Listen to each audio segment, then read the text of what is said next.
Hello అండి. ఈ శారీ చూసారా? ఈ మధ్య ఇవే ఎక్కువగా ట్రెండ్ అవుతున్నాయి కదా! సో, నేను మొన్న సద్దుల బతుకమ్మకి ఈ శారీ తీసుకున్నాను. నాకైతే కలర్ బాగా నచ్చింది. నాకు పర్ఫెక్ట్‌గా సెట్ అయిపోయిందనమాట. ఇక చూడండి, ఇది నిన్నే తీసుకున్నాననమాట బ్లౌజ్ పీసు. నిన్న నేను దీపావళికి ఒక శారీ తీసుకుందామని మా ఊర్లోనే ఒక షాప్‌కి వెళ్ళాను తెలిసిన ఆవిడ దగ్గరికి. సో, అక్కడ నాకు శారీస్ అయితే పెద్దగా నచ్చలేదు. బట్ ఒకటైతే తీసేసుకున్నాను.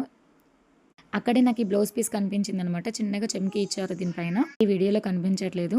ఇంకా ఇది చూడండి, హాఫ్ పట్టు క్లాత్ అనమాట. ఈ రెండింటికి కాంబినేషన్ చాలా బాగా సెట్ అయిందనిపించింది. ఈ 2 కూడా అక్కడే ఉన్నాయి. సో, ఆవిడ 150 రూపీస్‌కి మీటర్ ఇచ్చారు. నేను 2 మీటర్స్ తీసుకున్నాను. ఇంకా ఈ బ్లౌజ్ పీస్ ఏమో 100 రూపీస్ అనమాట మీటర్ క్లాత్. నాకిలా ఎందుకు తీసుకోవాలనిపించిందంటే, నా శారీకి సెట్ అవుతుందని నాకనిపించింది. సో, నిన్న తీసుకున్నాను. ఈరోజు బ్లౌజ్ కుట్టేసాను. ఇంకా నైట్ వరకి ఈ కింద గాగ్రా చోరీ కుట్టేస్తాను. మొత్తం కంప్లీట్ అయ్యాక మా పాపకి డ్రెస్ ఎలా ఉందో చూపిస్తాను.